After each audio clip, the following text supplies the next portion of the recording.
We're live. Basketball season. Yeah. I'm Kyrie Irving. I'm ready to play. Excuse me, sir. You're not coming on the court. You're not coming on the court. What do you mean? I'm ready to play. Do you have a vax pass? Are you suddenly like pro-vaccine? Are you vaccinated? No. Well, then you're not going on the court. I don't know why you got the ball and you're moving it all around because you're not going on the court. All my friends are playing. Okay. Are your friends employees of New York? I'm confused. No. Okay. There's unvaccinated people playing. Are they employees of New York? No, they're the Lakers. Okay. So they're allowed to play. You, however, are unvaccinated and an employee of New York. So you're not playing. Do you understand? Ik wil spelen. People are dying. Can I sit here and watch? You can go sit. You can go sit. I can sit here and watch right next to the people, but I can't play? Did I stutter?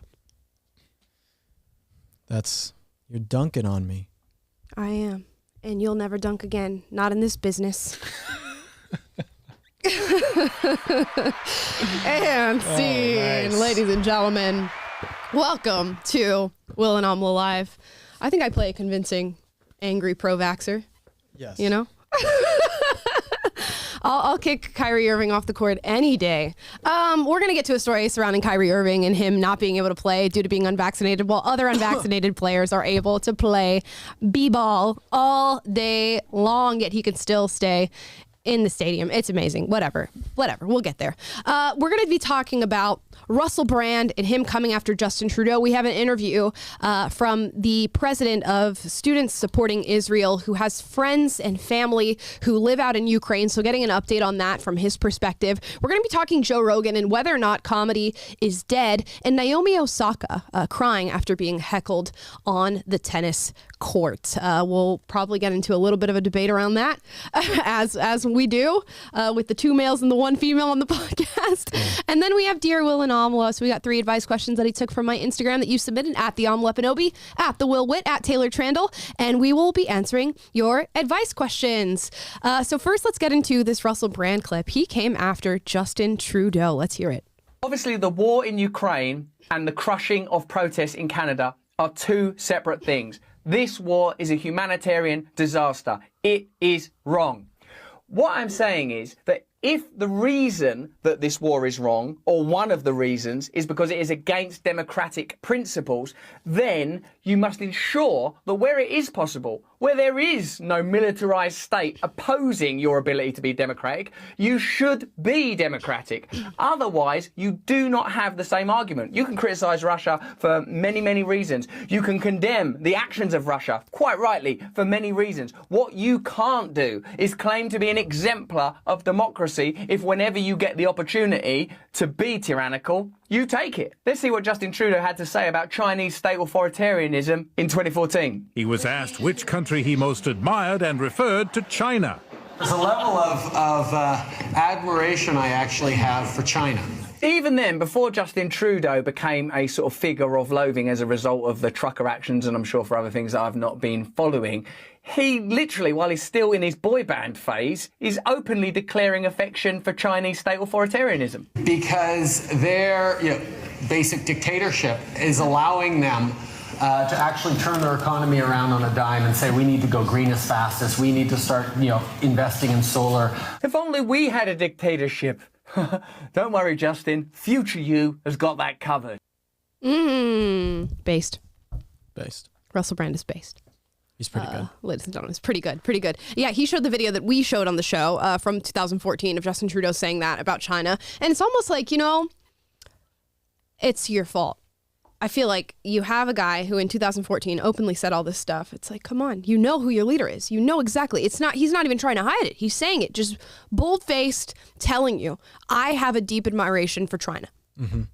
Yeah, people don't have to hide these things anymore. They've gotten so narcissistic that they don't have to hide it. When it came to the trucker stuff, Justin Trudeau was proud of shutting down the truckers. He was proud of shutting down people's bank accounts and putting people in jail and all of these things. He was proud of all this. They're proud of their evil accomplishments. The same thing here in America, same thing in lots of Western countries, same with the people in the World Economic Forum. It's like the Great Reset is not a conspiracy theory. It's straight from Klaus Schwab's mouth. There's a book he titled The Great Reset. Right? Yep. So these people are proud of these types of authoritarian plans that they want to put in place and have no worries about people being upset with them. Exactly. And he makes this point of, oh, now Justin Trudeau wants to come in and comment on the whole Russia-Ukraine crisis and all this stuff. What credibility do you have? What example have you set for democracy while instituting your Emergencies Act in Canada and looking over people's bank accounts and freezing their financial transactions? What authority do you have to comment on totalitarianism other than being like, as an authoritarian figure myself, I believe that Russia is doing blah, blah, blah. That's the only credibility you have. Because at every chance you get to utilize your government to your advantage rather than the advantage of your people, you take it. And you institute authoritarianism. So really, where do you get off? And we've seen this with the Canadian government time and time again, as I used to always say, when they came out after the protests in Cuba and said, this is wonderful. We love to see the Cubans protesting their government and standing up for their rights. But when their own citizens do it, they don't like it that much, do they? They tow their cars and steal their property and steal all the donations that were funded to their protests. I don't know whether or not those have been refunded just quite yet. And they freeze their bank accounts. So really, how do you feel about authoritarianism? That's why it's all very fishy and why I don't believe anything. Because if Justin Trudeau does that to his own citizens, puts people in jail, has police doing horrendous things to people, freezing bank accounts, all of the tyranny that he put forth on these people, and yet he calls out that we need democracy in Ukraine, I don't know if he's that stupid to just say that. I don't think he's that stupid. I think that the reason he's saying that is because there's something else going along with it. I mean, when you have Hillary Clinton, George Soros, and Justin Trudeau all claiming Ukraine is this democracy and we have to fight for it after these people have been anti-American, anti-our democracy, anti-Western values, and then they come and support this, I mean, it all just sounds very fishy, wouldn't you think? Yeah, I mean, I don't know what to make of any of this. It's like you see these media figures who, for the past 2 years, have been spouting these COVID lie narratives. They cheered on Black Lives Matter protests when they were quite literally burning our country down. They cheer on the invasion of our southern border and allowing all these illegal immigrants into our country, yet care so much about another country and their borders and whether or not Russia invades them. And they have so much to say about it and so many calculated, just, propagandized monologues and things that they have to say about this entire conflict. How are you to believe anything? Even if this is completely genuine from mainstream media and from all these outlets, how am I to trust you? Well, it's most definitely not genuine. I mean, just today, right, which I put on my Instagram today, the journalist from the New York Times, or the guy who used to work for the New York Times, now he's a filmmaker, coming and get information that was in the war zone, Ukraine. Everyone was reporting that he was killed by Russians. It's looking very much like this man was not killed by Russians, but he was actually killed by Ukrainians. Look, if you go into a war zone, it's going to be crazy. That's understood. That's what happens. You run the risk of being a journalist going out there. This used to happen in Iraq all the time. People would go up to checkpoints, journalists, and they would die and civilians, they would die because they go to these checkpoints. People would know who they are and they got shot. And it's horrible. But that's what happens in war. But these people are coming on and now using it as propaganda to condemn Russia, even though Russia wasn't there at the time in this town of Romanovka, which is right outside a Ukrainian-controlled place. So it's all so much propaganda, so much fog of war, and all of the innocent civilians in both Russia and Ukraine are being sacrificed as the sacrificial lambs for these people's warmongering, bloodlust, and propaganda, and war profiteering. And now these people, normal Ukrainian citizens, normal Russian citizens, have to deal with the brunt of all of these people's stupidity and power hungriness. Yeah, and you have to deal with the economic changes that are happening here. And you have to deal with the media lying to you. So who knows what is going on? I honestly cannot even begin to speculate a point of support or dissent or anything like that because there's just so many lies. What do you do? What do you do when you're being lied to this much?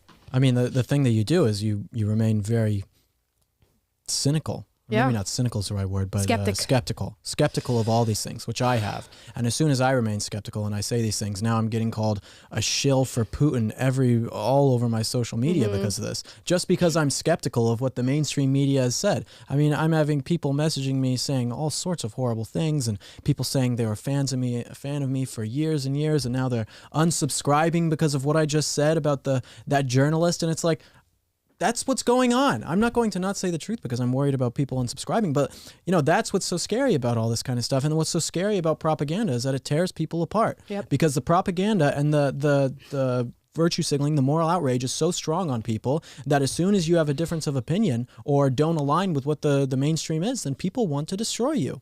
And that's scary stuff when you're in a situation like this. That's why the best thing that you can do right now is take a step back. And you don't have to be, balls to the wall Ukraine or Russia or any of this stuff, or NATO, whatever. All you have to do is say, I don't know. I don't know. And I'm also pro myself and pro America and my family. And that's what means a lot to me. And however I can keep America out of war and my family economically stable, that's what I care about. I mean, that's what I am.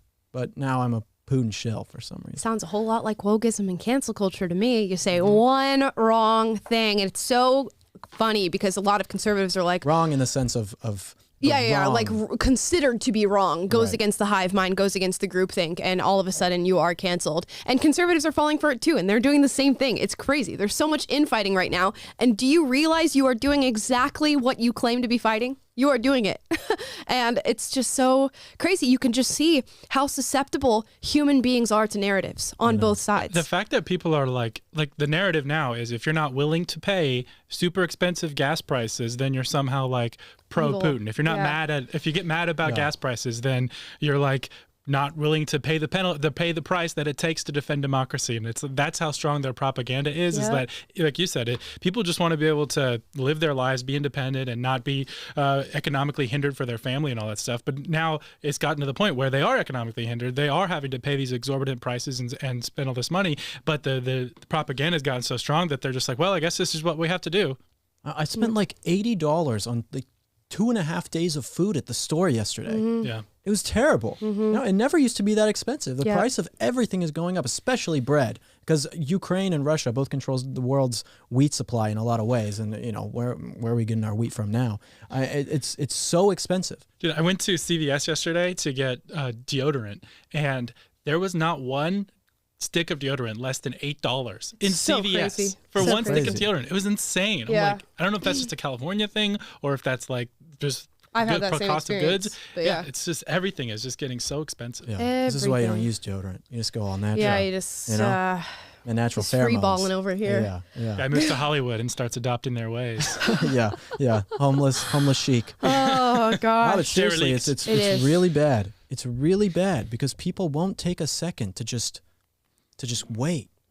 Like people are so eager to just jump on the next thing and be a part of something, but it's like, you don't need to be a part of something. You need to be an individual with your own thoughts and look at all these different things. But, they expect, Amala and I, we have a responsibility as people who are, commentators and doing this stuff where it's like we have to tell people something and they expect it that, okay, we tell them something and now you have to believe it. But what I am telling you now and what people like Tucker Carlson are telling you, I watch a show every single day. What Tucker Carlson is saying, what Candace is saying in some ways is just take a step back and don't just believe everything that everyone else is saying. Oh, man. And you don't have to jump on this. Can we deviate from that expectation that just because you're a commentator, you literally have to comment on everything and anything that's happening in the world? Right. It's like insane. The second something happens, people are like, why aren't you talking about this? And blah, blah, blah. You posted a picture of yourself. Why aren't you talking about this, what's happening in Syria, or what this was happening in Yemen? It's like, guys, we are normal people. We are just normal people who happen to put ourselves in front of a camera. I'm a 21-year-old girl. Leave me alone. Like, literally. Yeah. I don't know if I fall in the same category as that, because I think that you can't be expected to know everything. No, not know everything. Of course not. But you got to pretend like you do. Yeah, exactly. That's the difference. That's the difference. It's not talking about something. Yeah. It's pretending like you know everything. Right. I obviously don't know everything, but I'm doing a lot of research on this stuff to be as well versed on all of it as I can for you guys when I have my show and my social media and talking about it and trying to bring you guys the truth. And so what I'm saying is that people got to have an open mind, man. Like if you are saying something that is different than what you're hearing from New York Times, even daily on Fox News or from Lindsey Graham, you got to just have an open mind, guys. That's what it's really all about. Right. And understand that if they've lied to you for this far and the same people who we called the worst people in the world are now saying something, it's fishy. It's fishy. Yep. I question anybody who comes out on this and is like 100% I know this to be true. Okay. Yeah. Yeah, I'm automatically skeptical of you. Yeah. Yeah, it's There's just some like things that I do know to be 100% true. Sure. But this is... Yeah. But just to speculate on an overall grand scheme of everything that's happening right here, it's just like, come on. And I always look at it of just like, who's going to take advantage of this? Who's going to take advantage of our economy being in this state? Who's going to take advantage of all the fighting over Ukraine and Russia? Who's going to take advantage of us being distracted from things that we should not be distracted from? And it's going to happen. Yeah, I know. Saudi Arabia is making an absolute killing right now with these oil prices. And just yesterday, they beheaded 81 people in their country. And it's believable. No one's talking about that. But it's okay, guys. Our Air Force tweeted out that they're having extra LGBTQ plus council meetings for the military right now in the Air Force. I'm glad they're having extra. Yeah. I don't think that 3 a day already was enough. No. Yeah. So better. Those are rookie numbers. I can't wait to see how much representation we can build within our military. Yeah. Yeah. But you can't say gay. But you can't. Which, oh my gosh, we don't even want to get started on that whole thing. I have so much to say about that whole Florida thing. But so much propaganda and fighting, and you're just like, you know that people are sitting behind this just fueling it. They want to drag us into World War III. People want to drag us into World War III. You have lying people, propagandists, who are saying that it's all going to be nuclear and we're fighting for democracy and all this stuff to drag us into World War III. Don't let these people deceive you. It's nonsense. It's bollocks. And the vultures are waiting in the wings to just see how horrible everything gets. And they go, we can clean all this up. Just give us everything you have and we can clean all this up for you. I promise we'll take care of you. Look at all these people you've been seeing who you trust. Look at the Justin Trudeaus. Look at the Klaus Schwabs. We will take care of all of this. Just look at all this turmoil. You don't want this anymore. That's exactly what's going to happen. Just come in this pod and here's your bugs come to right eat. In. Everything will be yes. fine. If I was Putin's mom, I would have hugged him and loved him, and that's what I'm going to do for you while we strip you of all your resources and all your livelihood. They ate into insects. Beautiful. Yep. Cricket. The McCricket. The McBug. The McBug. Chicken McBuggets. Oh, gosh. You're waiting for that one. That one kept Taylor. I've been waiting to use it. Anyways, guys, we like to bring on differing opinions on everything that's happening right now. And this next interview is one that we focus on Ukraine and Russia. We wanted to bring somebody with family ties to Ukraine, and we have Ilan Sinelnikov. Hopefully I pronounced that correctly. I believe I did. He's the president of Students Supporting Israel.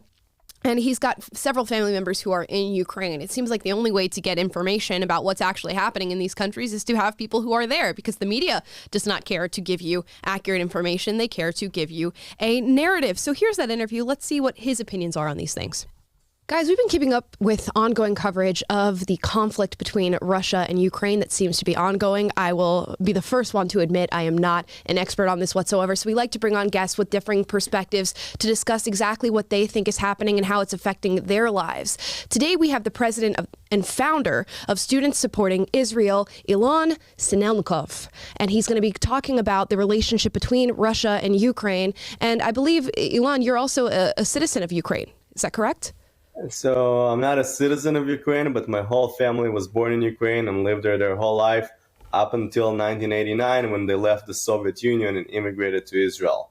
Okay, so you're quite familiar with the goings-on between Ukraine and Russia and that whole dynamic. Quite familiar, and actually I just returned from Kyiv in October of 2021. I went to Ukraine as part of a delegation of American leaders that participated in the 80th anniversary of the Babi Yar events, which was the biggest massacre of the Jewish community during World War II, where 33,000 people were killed, and 14 of them were my family members. Wow. Okay, so you're by no means a stranger to everything that's going on there now. Let's sort of hop right into this for our audience and talk about how this all started, at least your perspective on that. How did this massive conflict just break out between Ukraine and Russia? Indeed. So we need to track back a little bit to 2014 when there was a revolution in Ukraine, when Ukraine got rid of their pro-Russian government and put together and elected a democratic government that will represent the true will of the Ukrainian people. Now, of course, that didn't go as smooth as Ukraine hoped, or the Ukrainian people would hope it will turn into, when two big areas that represent approximately 7% of the Ukrainian territory that have a big population of Russian-speaking people separated, and that's Donbass and Lugansk. Now, as those two areas separated from Ukraine, it started also a civil war within Ukraine that we don't know about it, but 15,000 people were killed in those parts of the country in eastern Ukraine. Now, Russia, of course, sees itself as the godfather of those two areas, and of course says that they are protecting the Russian-speaking population from Ukrainian genocide that is happening out there, which we know is a true lie. But what is also happening, actually, and that leads us to today, Ukraine, in the past years, since 2014, they stopped looking east and they started looking much more west. And they also wanted to become members of NATO. And that, Russia cannot handle that. You know, Russia said if the Baltic countries, which is Lithuania, Latvia, Estonia, will be members of NATO, we'll have NATO in their backyard, and this is fine. But if Ukraine will become a member of NATO, that will be already inside of our living room, and they did not let it happen. And of course, that's the main reasons to why the war has started. So we were talking earlier, and we were texting about what we wanted to talk about on the show today, and you were talking about how no one could believe that this was going to happen. And when you say that, but then you come and talk about, you know, Ukraine saying they want to join NATO and all the thing that happened before with their civil war. When you say people didn't know that it was going to happen or didn't believe that it would happen, this invasion, who are those people that you're referring to? Honestly, even Ukrainian officials themselves. When I was just in Ukraine 4 months ago, we met with the mayor of Kyiv, we met with the deputy foreign minister of Ukraine, and in those meetings with government leaders and with local leaders of the communities, of course, everyone knew that there are tensions, and the tensions could be felt in the street as well. When you speak to someone in Russian, they would not respond to you back in Russian. They would only respond to you back in Ukrainian, which is slightly different.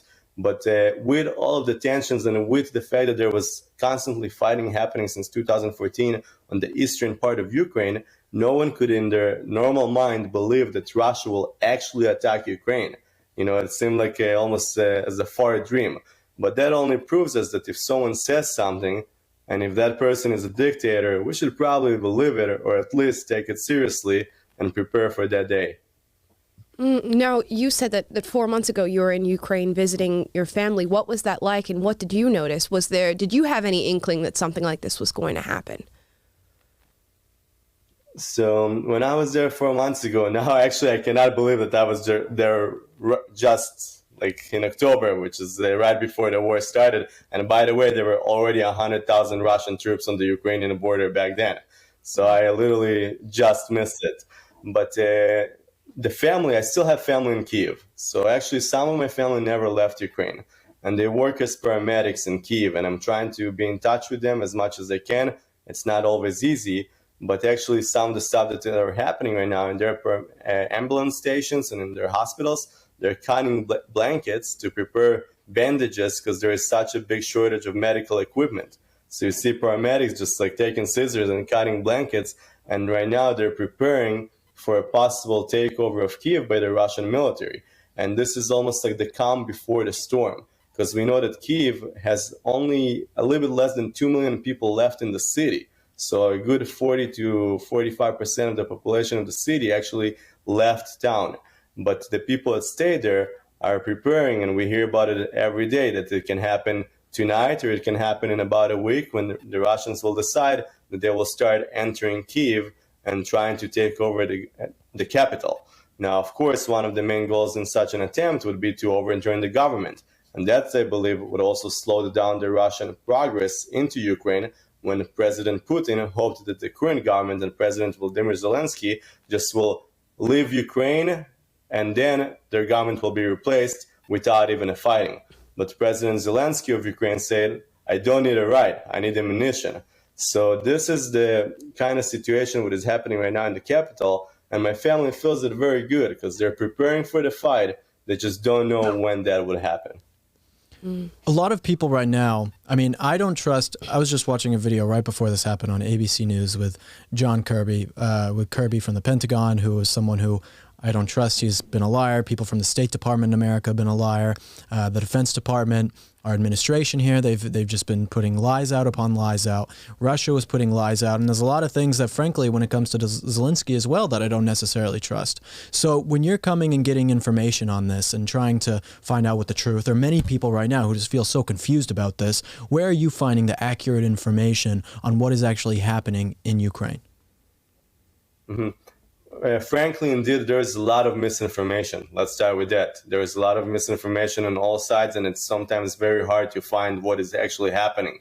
But when I speak to my family in Ukraine, they themselves tell me, don't believe to anything that you're reading on the news, okay? If you need to find something out, like give us a call and we'll try to update you directly from what is happening on the ground. So some of the information, of course, I get directly from my family, which is a little bit easier.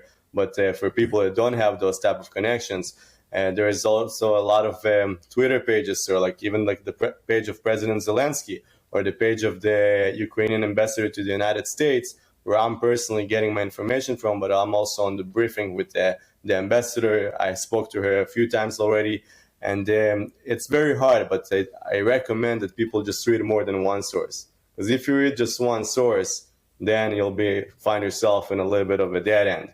But if you're going to try to read a lot of sources, the truth will be found in between the lines. Gotcha. And one more question here for me, at least. What is your take on U.S. involvement in this? Because it seems to be a spectrum across all people saying the U.S. should get involved here. They should put their foot down. We have the power to stop this entire conflict. Other people are advocating for sanctions, and others are advocating for absolutely nothing, the U.S. not getting involved at all. What is your take on U.S. involvement in this conflict? This is a great question because, in my opinion, and that's my personal opinion, the U.S. should not be sending soldiers out there to fight for Ukraine. And this is, by the way, something that we also hear from the Ukrainians themselves. This is our fight.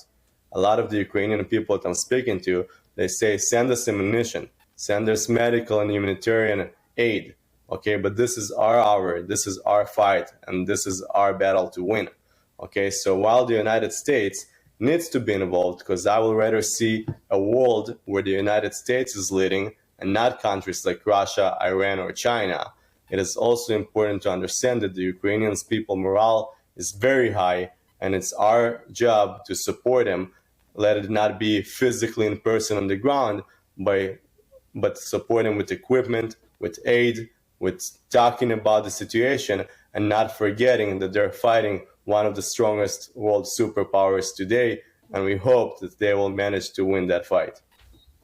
I think there's a pretty good chance of that. I hope that the peace talks between everyone goes well, and they can figure out a peaceful solution and just end the suffering of Ukrainians, and the suffering of Russian civilians who have to suffer under sanctions, and the suffering of everyone everywhere. I mean, that's what we should really be looking forward to, and I hope that can come sooner rather than later. Mm-hmm. Really hope so.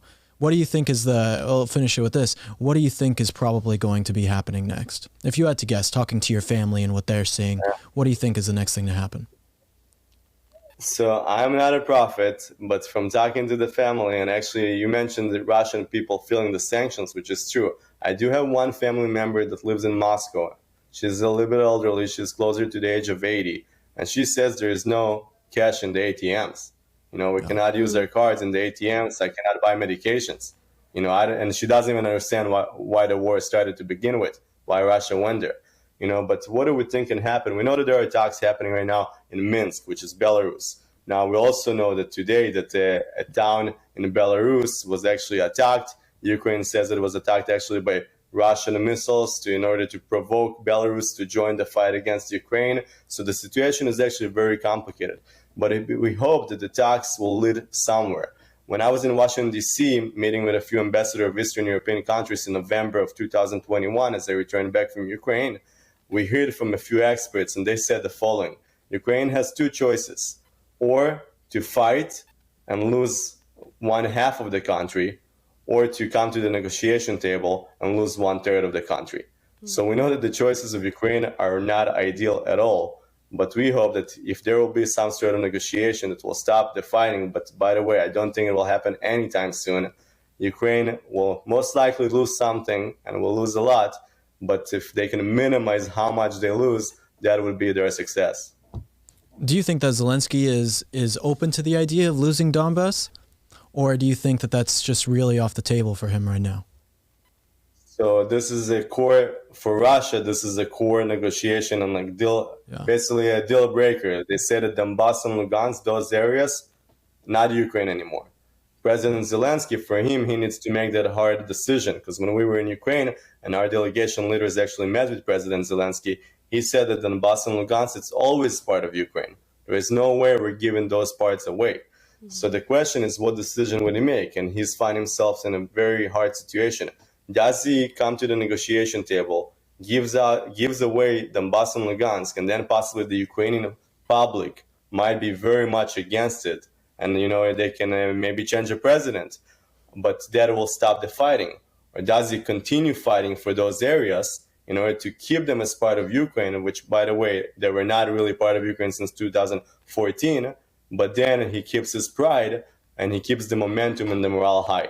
So those are two choices that I wish for no one to be in a position to choose between those options, but only President Zelensky and his close team will be able to make those choices in order to hopefully end the fighting and save lives, but with that same opportunity to keep Ukrainian as a sovereign Western democratic state.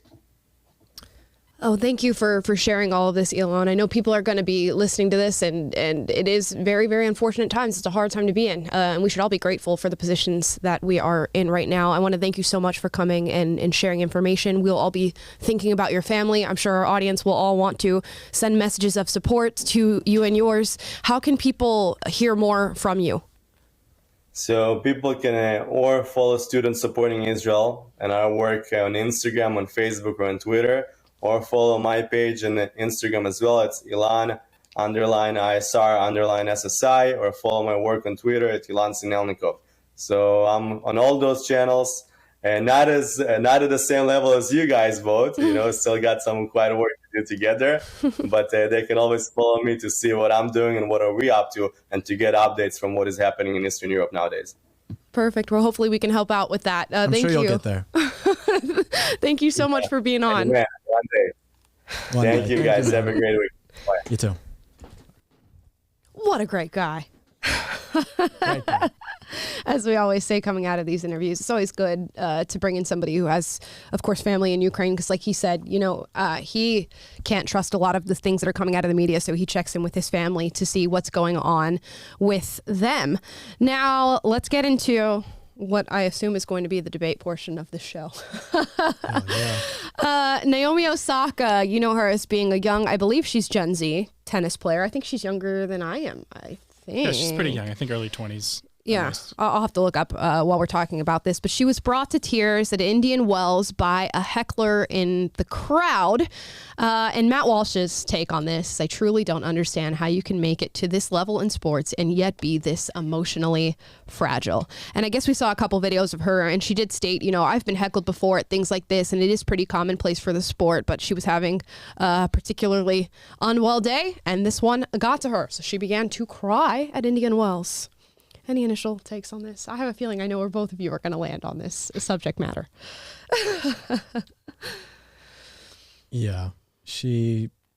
What do you think, Amala? I mean, let me actually look up how old Naomi is. She's 24, so she's older than me, actually. So then she shouldn't cry, for sure. No, I was just checking to see. I was just curious because I remember her being younger than me for some reason. But I don't know. I just feel like knowing this and being a woman, it's different. I think I have a different perspective on this. I don't think it's that crazy that a top athlete has cried, especially a top female athlete. It's not something that I think should spark controversy on the internet whatsoever. In fact, I don't think it impacts people whatsoever. But what did the heckler say? I am not sure. Let's take a look into what this heckler had to say to her. All I know is they were very loud and screaming, "Naomi, you suck." A woman from the crowd shouted. Let's see. That's it? Yep. I think more was said than that. That's all. That's all I heard. That was the controversial remark. Was Naomi, you suck. Naomi, you suck. Yeah. Naomi asked for the microphone after her loss. Here's what she said. That's it.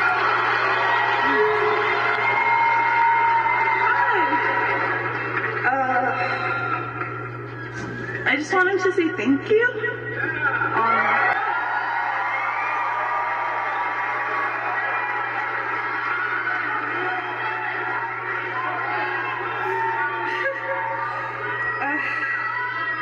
Yeah, I feel like I've cried enough on camera, but I just wanted to say, yeah.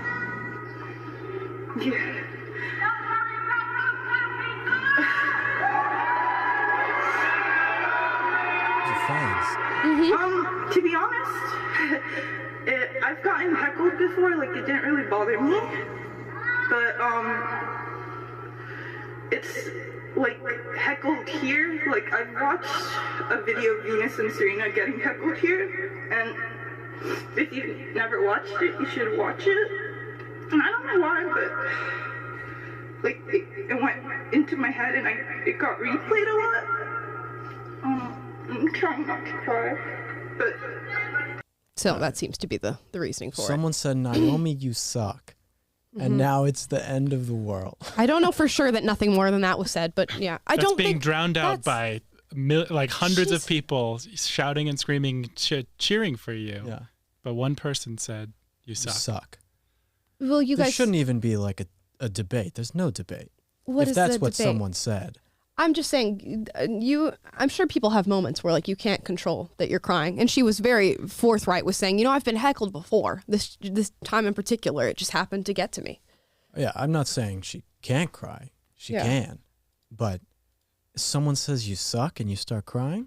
I doubt that that's the only thing that's going on here. I think Naomi Osaka has a history of, mental illness and depression and things like that. So, I mean, it doesn't surprise me. Well, if someone has mental illness, then it's different. Yeah, so I imagine that she's a little more sensitive than most people mental are. Illness is in what? As like I'm a 24-year-old living in America, and now I have mental illness, like everyone says, or like real mental illness. Well, I mean, how would you be able to deviate? It's like it's like everyone says, "Oh, I have anxiety." You don't have anxiety. Right. You just want to take Xanax on a plane. Like, you don't have anxiety. All I'm saying is sometimes you can't control when you cry, and she gets heckled all the time. She just cried this time, and suddenly it's this huge internet controversy. Because what? Because she's an athlete? She's still just some 25-year-old woman who cried when somebody killed her. We should also mention that she's been extremely outspoken about her activism for Black Lives Matter. She wore masks that had like the names of, Tamir Rice from Mount Arbery, and she's constantly using her platform to, promote her ideology, and I don't know. I think it's worth a conversation also, because this is sort of a new phenomenon. We had Simone Biles earlier this year at the Olympics quit right before her solo event because of mental issues, and it's a conversation because this never used to happen among top tier athletes. I mean, you can maybe find examples through history, but it's this among the young female, especially Gen Z. There's something going on in our culture that everyone knows it, that there's this sort of mental fragility that is very pervasive and normalized. And is that a good development? And no, and we would say no. Now, does that justify being mean to Naomi Osaka? No. Is it like good should she be heckled or should she even be like mocked because of this? Not necessarily, but I do think that there's, this is just yet another signal of what's going on with this mentally fragile culture right now. And I don't think that's a good development in our society. Go to an NFL game or a basketball game. I mean, everyone's yelling, LeBron, you suck, and worse things than that. I mean, they're yelling horrible things at these men. Let's mark a clear distinction between men and women, though. There's a clear distinction between how those words hit for men and women. Women are far more sensitive than men. Not maybe. Well, yeah, women are more sensitive for sure. But that's like, what does that change in the argument? It comes with the territory too. And you talked about being an athlete. Like, there is a component of mental fortitude that comes with being an athlete. That if you're going to be a championship level, like, if you're going to be a champion, you have to have mental fortitude. Right. And so. I know. I'm just like, I feel like this is a singular instance of a girl crying, and suddenly it's just like massive news.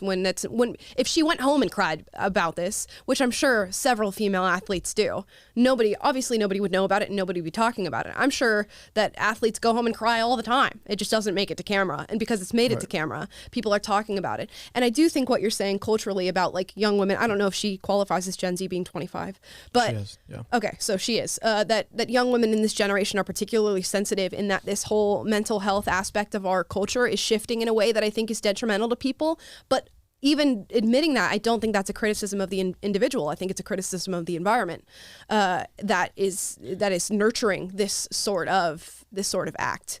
I'm criticizing the environment that is incentivizing her, because to behave in this way, now the environment is that you're coddled and people feel bad for you, and people are like, oh, well, isn't she so courageous for being honest with her feelings? And I don't necessarily think that the tennis court, if you're a championship level athlete or aspire to be, is the time and place to show your feelings of vulnerability. That's not really like what Simone Biles did. I don't look as courageous. Courage is about overcoming your fears and obstacles. And again, this isn't to denigrate her and say she's weak or anything, but I just think that there's an observation about the environment and about the incentive structure of our society right now that is like, you're going to be coddled if you play the victim. And I think that's I don't know. I can't say unequivocally that that's what's at work here, but there's a lot of smoke. For me, just like reading the body language here, she looks hesitant to cry, and she's very open about the fact, I've been heckled before and I don't normally cry. She does not want to look weak.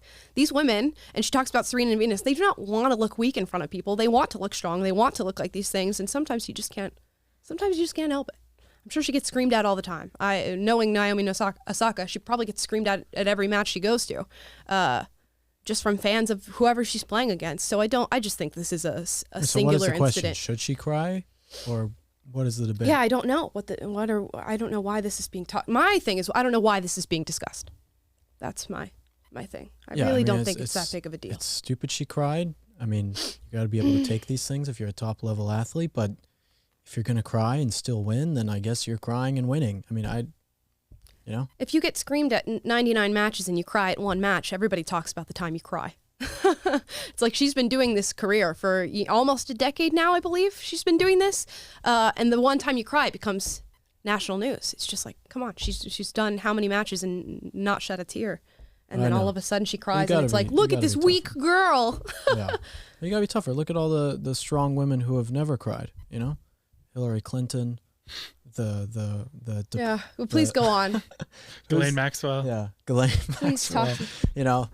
No, but like if you're going to be in a position of power, you open yourself up for this type of stuff. You open yourself up for the criticism, and if you're not ready for that, then all I'm saying you're fine to be emotional. You get emotional, I understand, but you have to be ready for people saying horrible things about you. It's just how it is. People say horrible things about me every day. If you are someone who is rising above other people, you have to be ready for envious and weak people to bring you down. And you can't be weak. You have to be stronger than them. So, I don't know. It's just stupid. Yeah, I think it's dumb. And being a woman, it is not shocking to me at all that she cried. If it was a man, it'd be much worse. If it was a man who somebody said, you suck, and he started crying? Yes, much worse. Oh, that's, Well, yeah. That'd be terrible. He said, I'm not going to play because people are mean to me. Terrible. And she still did play. So this is literally just her. Anyways, how this made news is beyond my... Biles, because Simone Biles was representing the United States of America, whereas Osaka is representing herself. So there is a difference there in terms of what it means. Yeah. Whatever. I'm kind of like more important things to talk about than female athletes. Yeah, that's true. Male athletes. Yeah. Those are the people who actually get watched. That's hilarious because speaking of male athletes, we've got this video of Mike Wilbon coming after Kyrie Irving after watching this video of Kevin Durant coming in his, support.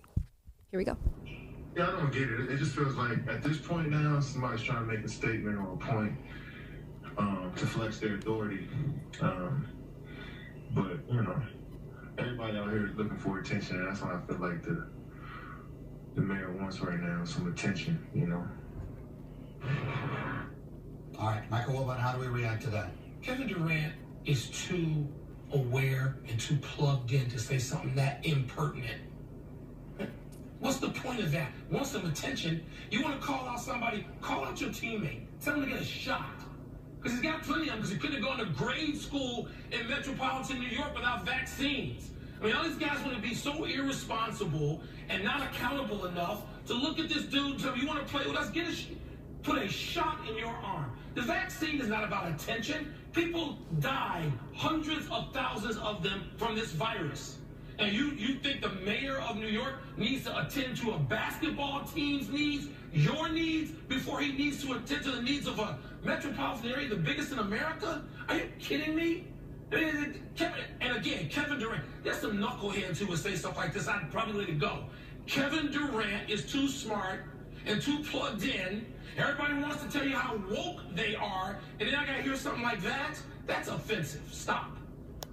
Oh, you know, you look at some people and I'm like, I'm so glad you are not the leader of a small country or something like that, or even just in state or local legislature, because you are an authoritarian and you would love to just stick people underneath your thumb, and he's one of those people. And of course, yeah, Kevin Durant values freedom and choice. Look at that, and logic. And you don't. It's so very clear. Yeah.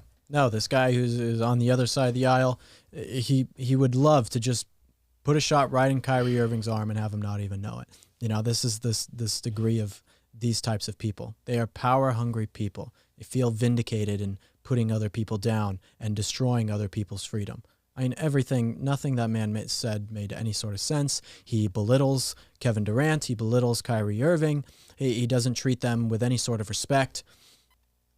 It's just power-hungry people. Right. He hates their freedom. Yep. Yeah, he does. Like, he despises the idea that they want to have autonomy and make their own choices. Right. That angers him because they're not following, they're not towing the line. They're not doing the right thing, quote unquote, as they define it. Right. It's people who are upset that they got the jab because people said, oh, you have to get the jab to be able to be a part of society. So then they got it. And now they're mad at the people who were the purebloods who said, I'm never going to get it, and now get to have their freedoms back, and they're pissed. You're like, well, I did it. Yeah. Well, I listened to what daddy government told me to do. And you guys didn't do it. Well, now you have to do this last little thing because you have to, because I did it. I did it, right? Right. Everyone looked at me. I'm good. Right. I'm not everyone's mad at the purebloods now. And by the way, a wave of COVID swept through the Nets over the winter, and I think in December. And Kyrie was the only player on the team, pretty much, that did not catch COVID when every single other player did. Well, and he gets tested. He's healthy. Anomaly.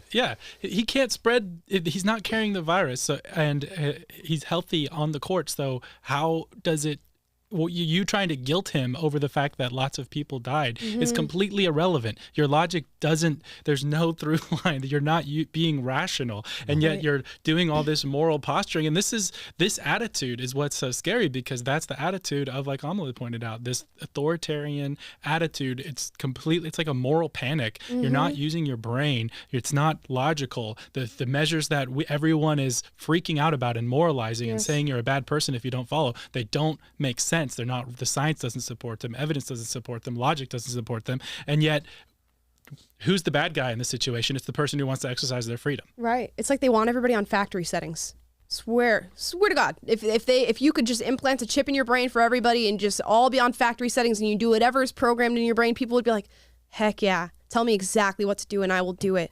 And you can handle everything. That's what people would do. That's what they care about now. They don't care about the actual logic behind this. They don't care that actual unvaccinated players are playing basketball on the same court while Kyrie Irving is not able to. They do not care. Yeah, it's just quite stupidity. It is. It's very stupid. That's just the level of it. It's stupid. They wouldn't let Novak Djokovic in and play, even though you have unvaccinated players who can play in these types of things while they're already in the country. And now they won't let Kyrie Irving play being unvaccinated, even there's other unvaccinated people already on the court. Yeah. None of it makes sense. None of it makes sense. It's rules for the sake of rules, just to make sure that you signal your compliance. If I was Kyrie Irving, I'd just go play. I would get on the court and just start playing. Yeah, I'd just be taken out by security. Start playing. You could certainly try. I don't know how well that would go. Dragged off the court. Right. Be like the people that get dragged off of planes for not wearing a mask. Just pull the Black Lives Matter card if they try to send security after you. Yeah. You know? It's a double whammy, that one. Yeah. Police brutality. Look at this security guard grabbing me. Quickly, before we get to Dear Will and Amala, Elon Musk tweeted out this meme that we thought was funny. It's this guy sitting on a bench saying, Netflix waiting for the war to end to make a movie about a black Ukraine guy falling in love with a transgender Russian soldier. It's coming, ladies and gentlemen. I can't wait till Idris Elba stars as Zelensky in the latest Ukrainian movie. It's going to happen.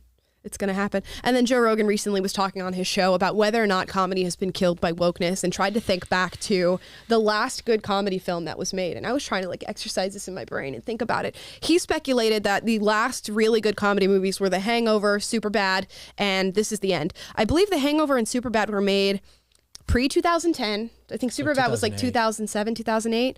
This Is the End was 2013, I believe. I've never seen it. Okay, I've seen This Is the End.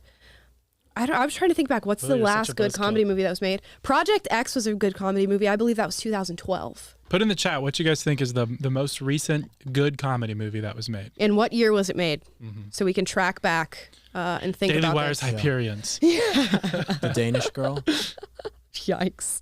Yikes. I don't watch comedy movies. No? No. I watch them every now and then. Yeah, I think, I don't watch Project comedy. X, 2012 for me. I've never seen that. I saw that. Rush Hour is one of my favorites. What year was that? Like 1990. Oh, way back. Okay. Yeah. 96, Way maybe back. even earlier. I don't know. Anyways, guys, drop your comedy movies down below, and we'll see if any of you can beat 2012, 2013. A lot of you are saying This Is the End isn't funny, so maybe we won't count that as a funny I film. didn't think that was very funny. Maybe we'll count Project X then, 2012. But you People are guys haven't seen saying it. Wedding Crashers, Groundhog Day, Dumb and Dumber, Blazing Saddles. Those are so old. Those are older. Yeah, those are yeah, you old. got to be Older. recent, guys. We need recent. What is as- the that's most Maybe there's recent? been no Not good movie recent. since Dumb and Dumber. Apparently. Yeah. Well, there's been no good movie since Lord of the Rings. That's for sure. true. Oh, for sure. All right. Now, And before, not after. I took in your advice questions from my Instagram. We're going to go through a few of these. Dear Will Amala from Neil Ferrer. How to let go of people who are toxic in your life without any resentment. How to let go of people who are toxic in your life without any resentment? Without any resentment. For me, this is a just do it thing. Yeah, just do it. You can communicate to them. I think if this is like a friendship or a family member, communicate to them why you're doing it, just for the sake of, at least I warned you, at least I, let you know that this is why I'm doing this. And as far as without any resentment, what is there to resent if the person's no longer in your life? Yeah, and if they're toxic, then why do you care? Right. If they're a toxic person, then it doesn't really, shouldn't affect you all that much. Right. You don't hang around with toxic, bad people. Yeah. They should understand that if you're leaving, that it might be their fault. They might be the common denominator in this situation. Right. So, yeah, just get on up out of there. Yeah. And I can imagine, I always say like feelings are your brain just trying to communicate things to you. So it's very easy to get on, I think, and move on with your life without feeling any sort of resentment or guilt for that.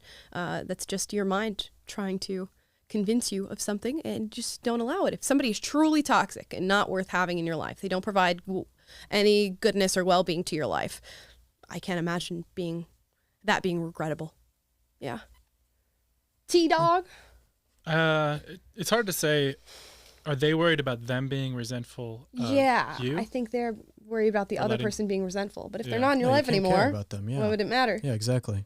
Yeah. Yeah, I agree. I don't really have any much more. I mean, if they're not a type, that doesn't mean that you need to be vindictive about it, or No, it's just leaving. Yeah, it's just just get out of there. And honestly, you can say this is something that is helpful for you. I'm doing this because of this, and it's something that you can sit and ponder and choose to work on or choose not to work on, but know that this is why I'm doing this. And honestly, it can be a learning lesson. Yeah, you shouldn't be like emotionally invested in it to where it's like, I don't know, you're all flustered about it or anything. It's just this very matter of fact, and it's also, this is making the person, whether they care or not, whether you care or not, it's like you need to understand why this is happening, why I'm cutting you out of my life. Yeah. And this is them facing the consequences. It's just more of a statement of yourself that like, I'm not going to be someone who's going to be manipulated or be roped into drama or, be a victim of your toxicity. And so so you may or may not know this, but this is a person saying to you, I'm cutting you out of my life because you're a toxic person, and no hard feelings, but we're done. Exactly. Cut it out, ladies and gentlemen, as Full House taught me back in the day. Next one here. This one's weird. Dear Will and Amala, I don't like my newborn nephew. What do I do? This is a loner. I'm going to go out on a limb here and say this is probably a you problem. How do you not like a newborn baby? Some newborns are ugly. Yeah, that's true.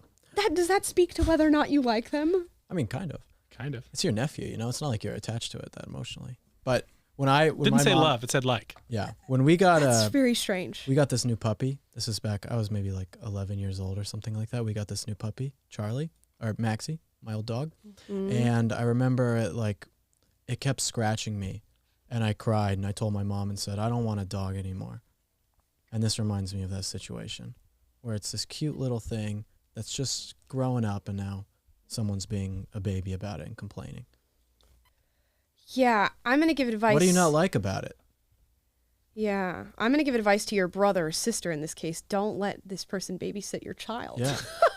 If they don't like your child, don't let them babysit. Yeah, not that they would want to, but maybe don't. It's very strange to not like a newborn baby. I'm going to be totally... Yeah. I don't really like babies. I much prefer toddlers and past that age so you can kind of talk to them versus just a baby that just doesn't do anything.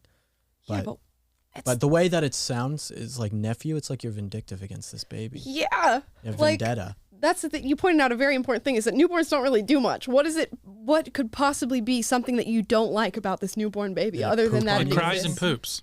Yeah. Threw up on you? But nobody's asking you to do anything about it. Maybe they are. I don't know. Maybe they are. We don't have enough context here. The baby's subtweeting about him. Yeah. He hates him. The baby's just roasting you and it's downtime. Yeah. The baby's not pro-Ukraine. Yeah. That's a little concerning. Anyways. Will, do you like your newborns? What? Every time we ask you if you have kids, you say not any that I know of. Not any that I know of. Not any newborns that I know of. They went right over your head. Yeah, I didn't get it. You didn't ask it in the same way. No. It's convoluted, that one. Dear Will and Amala, advice for somebody who moved to a new state alone. Brian Booth 777. Have we all in this room done this? Yeah. Mm-hmm. I think so. I have. I moved to California alone. Mm-hmm. You moved to California alone. Mm-hmm. Taylor moved a lot of places alone, I'm sure. Mm-hmm. What is your advice? Just do it. Just do it. Yeah. It was such an easy process for me. Yeah. I got the job offer here. I went home and said, give me 2.5 weeks. I broke my lease, sold all my stuff, took my clothes, packed them, shipped them, and moved here. And I found an apartment on the internet, which I was so lucky. It was the first person I talked to, and she's just the best roommate ever, and we're such great friends. So yeah, just go for it, do it. Make sure you give yourself enough time to get everything in order. The last thing you want to do is move somewhere and then you have no bearings and no place to stay. So make sure that that's a reality for you. And yeah, hopefully have a reason or a job to be moving to. Yeah. Depends on which state you're moving to. Yeah. Yeah, exactly. Yeah. I would say what I first did when I first moved to California, I lived on Hollywood Boulevard, right near the Chinese Theater, which was terrible. There was a lot of terrible things that happened there, but the good thing about it was that so many things were in walking distance for me. The grocery store, places to go out, food, church, all sorts of stuff was very close to me, and I could walk to all of it. So I think finding a place when you're moving to a new state where you can walk around and see people and have interaction is going to be good for your mental well-being. Don't move to Hollywood Boulevard. I'm telling you that right now. Yeah. But somewhere else. Yeah. That's walkable. Yeah, it's good. Right. Lots of activities nearby. And if you can, before moving, visit where you're going to be staying. Absolutely do that. I did not do that. I didn't do it either. I did not do that. Yeah. No, you're fine. I don't think you have to visit. Just I would hope that you would. Just if you found a place, go and visit the place, because people will lie. I luckily obviously found my roommate online and we FaceTimed and she toured me around the place. So I made sure that everything looked in order and that, wasn't moving in with a serial killer or something like that. But yeah, if you can go see a place and make sure everything works, because you'll look online and they'll tell you, oh no, everything's fine. And then you get there and the ceiling's gone or the water doesn't work. Gone. Water There's no damage. roof. There's no roof in this apartment. There's rain coming in. Yeah, or your hot water doesn't work, or your landlord's super sketchy and you never got to speak to them in person, so you don't know these things, or your neighbors are drug dealers. I don't know. Yeah. You never know. Yeah. You never know when you move somewhere. So if you can go somewhere. Your roommate could be a Democrat. You better go there and find out. Or the place could look absolutely beautiful and then you look at the surrounding area where you're living and it's just disgusting. You don't, That's true too. Yeah, a lot of people will buy up so bad. Yeah. A lot of people will make a house look really, really nice in the pictures, and you scroll through and you're like, this is a great apartment, and for this price, and then you look around the neighborhood and you're like, oh, there's somebody literally shooting heroin right outside the front door, but the inside looks great. Well, that's why everything's walkable, so you can go make new friends with the guy shooting heroin. Exactly. Exactly. I had it great because I moved in with a friend who was living here that let me stay with them for free for 3 months.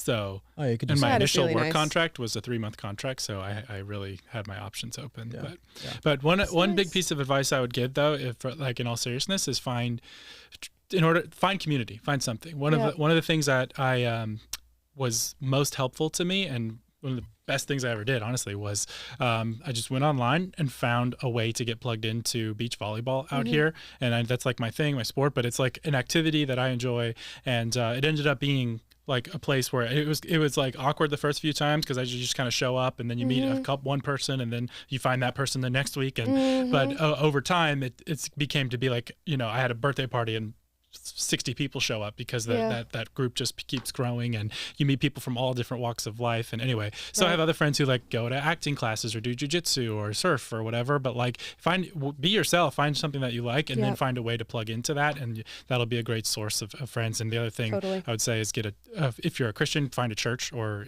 a small group. I met my wife through a Bible study, and that's another great place to plug in, get some rhythm in your life, and have healthy patterns and healthy relationships and environments. So that'd be my other big piece of advice. Most definitely. What about that club in West Hollywood you go to on Saturdays? Oh yeah, well, go that there one too. Yeah. Find great places to have fun. Yeah, exactly. If you know what we mean.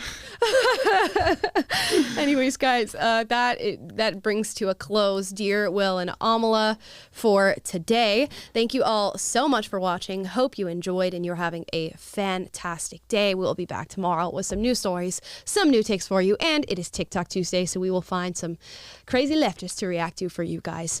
So yeah, we will see you then. What did I say? Leave a comment down below. What should the comment be today? The funniest recent movie.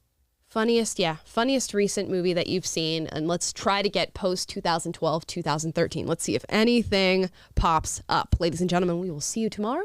Bye-bye.